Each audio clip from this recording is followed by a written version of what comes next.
When we began planning for a conference and associated book launch to mark the 300th anniversary of the death of a Calvinist librarian from the French provinces, we didn't really expect very many people in attendance.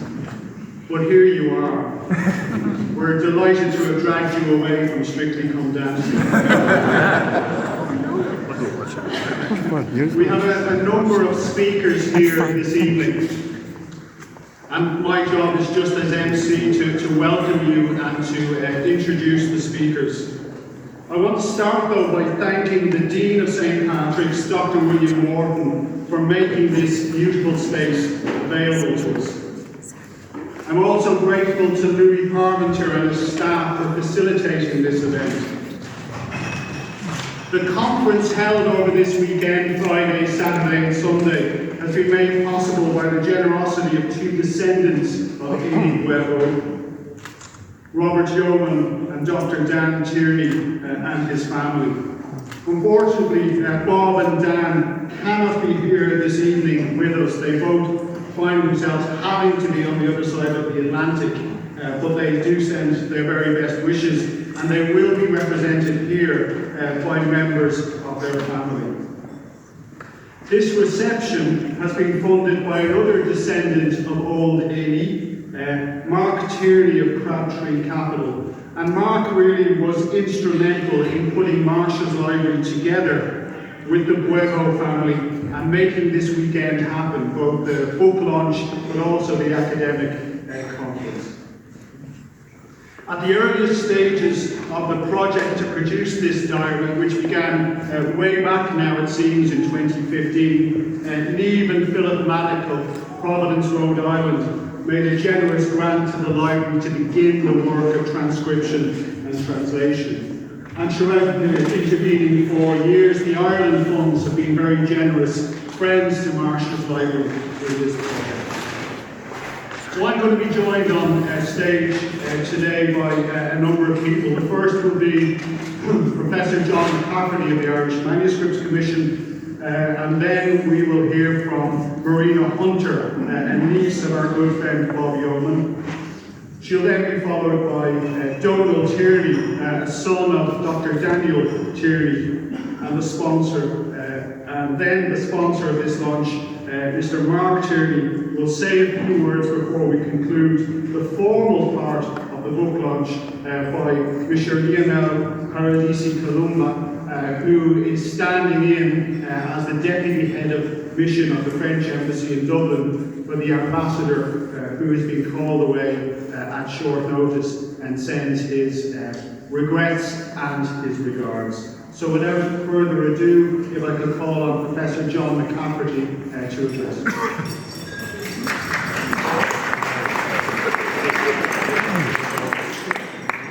Thanks very much, Jason, for welcoming us here. I'm not going to say very much, except to say how very delighted I am, how delighted the members of the Commission are to be here this evening and to have come to the end of this journey.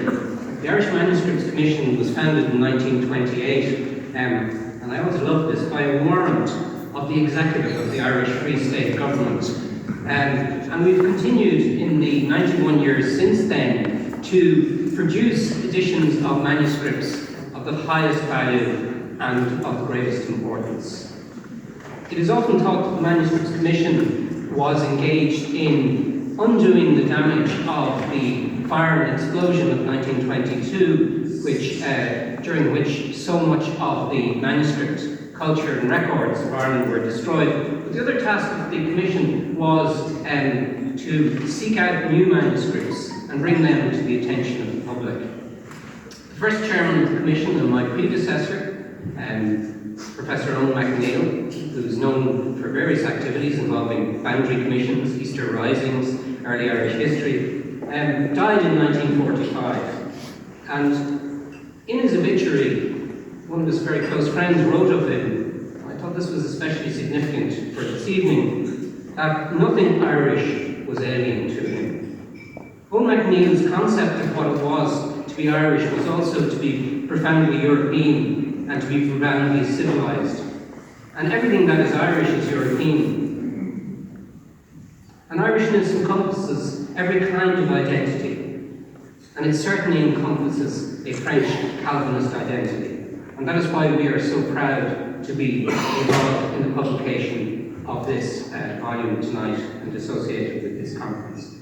I just wish to thank the four editors, Marie Lutre, Jane Key, Jean-Paul Pitillon, and Amy Prendergast for their work, and also, and I hope you will appreciate it, and if you're thinking of Christmas presents, this is a good time, the indexer, Juliette Clancy, the printer, Brian Sullivan, the binder, Tom Duffy, and the typesetter, Paul Campbell, for, I think, the original manuscript is a very practical piece of paper, and a very practical, intimate piece of paper. But I think Bouhéreau would be delighted, as an aficionado as he was, as you will see in the diary, of inns and fine dining, to see that this is the fine dining version of a private diary and accounts. Thank you very much.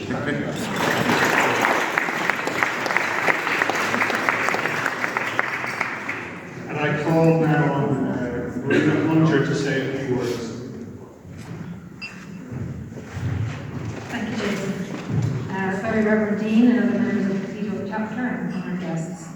My uncle Robert Yeoman, who is unable to be with us tonight, unfortunately, asked me to read the following. My late sisters, Margaret, Sally Wright and I, devoted considerable time to researching our ancestor Élie Bouhéreau and his family. Our enthusiastic research included struggling through waterlogged cemeteries in the pouring rain, writing dozens of persistent letters requesting information, interviewing relatives and descendants of tenants of the family in Ireland, and so much more. During the course of our research, we met some wonderful and helpful people, such as Muriel McCarthy of Marsh's Library.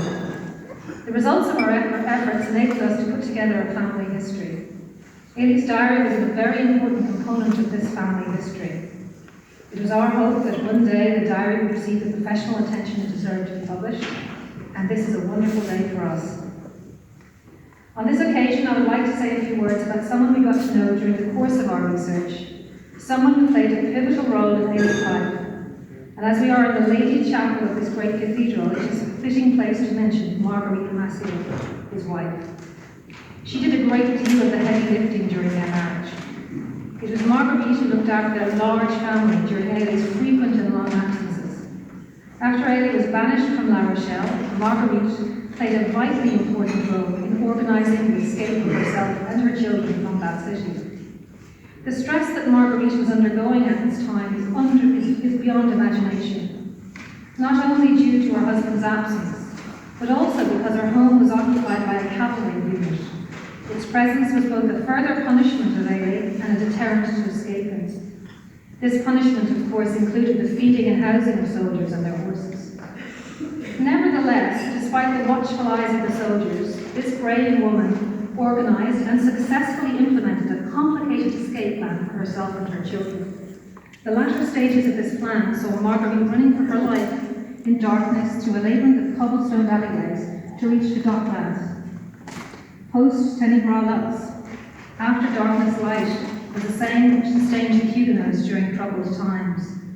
The light for Marguerite on that night was unexpectedly meeting Élie at her destination, where they sailed away from to begin a great odyssey which would end where we stand here this evening. I would recommend you read the whole account of the escape, written by her then 91-year-old granddaughter, their dead 91-year-old granddaughter. When Marguerite passed away, Élie wrote a most poignant epitaph. I had lost my good, cherished wife to God the Master, after a long and difficult illness which terminated in a quiet death. She was in the 60th year of life, and we were in the 36th year of our marriage. Her loss leaves me sorely afflicted and with an ardent desire to rejoin her. 15 years later, in 1719, he did rejoin her, and Marguerite and Élie are very close together beneath this beautiful Lady Chapel where the Huguenots worshipped. Thank you.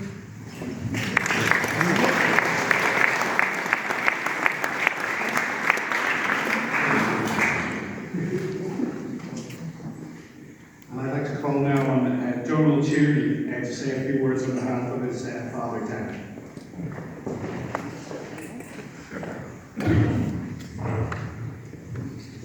Good evening. Mr. Paradisi Kaluma, Very Reverend Dean, members of the Cathedral Chapter, Monsignor, honoured guests, ladies and gentlemen. On behalf of my father Dan and the branch of the Tierney family, I'm delighted to be here on this occasion. And as Jason said, unfortunately, Dan cannot be here with us due to a prior commitment abroad.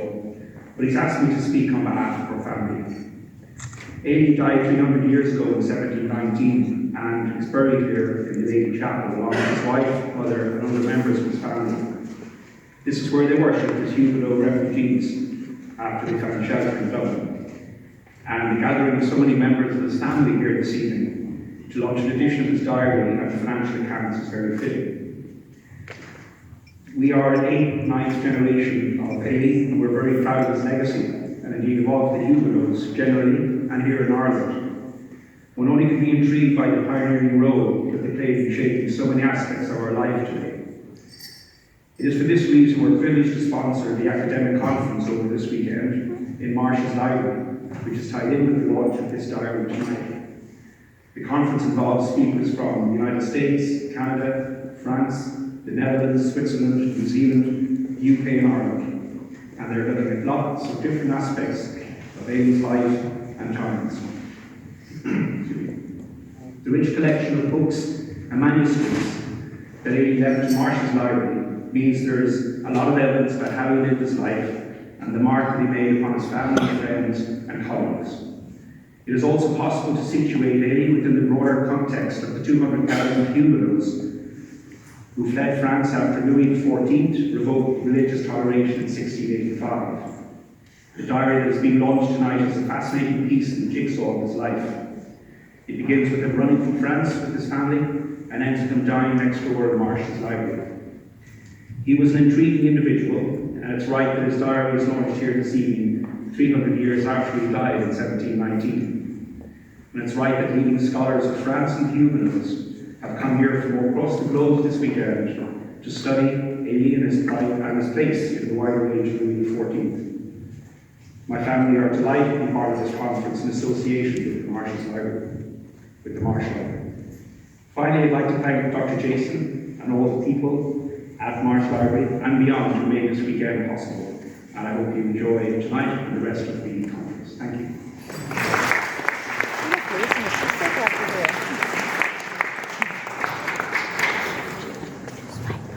And I'd like now to call on Mark Tierney, who's going to say a few words. I think at this point there may be some glasses going around for a toast, which you might Oh, just granted.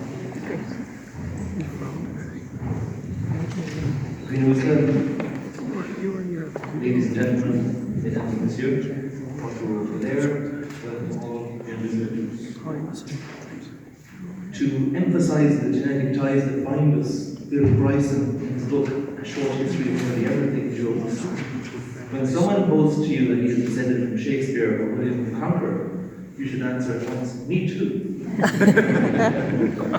Whether or not you're descended from Élie Bouhéreau, who, as you heard from Marina, is interred here, together with several family members in the Lady Chapel.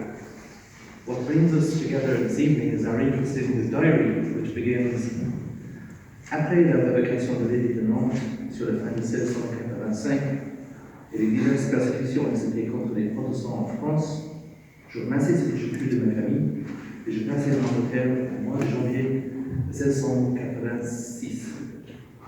After the revocation of the edict of Nantes and the religious persecution that followed, I left for England with as many of my family as I could.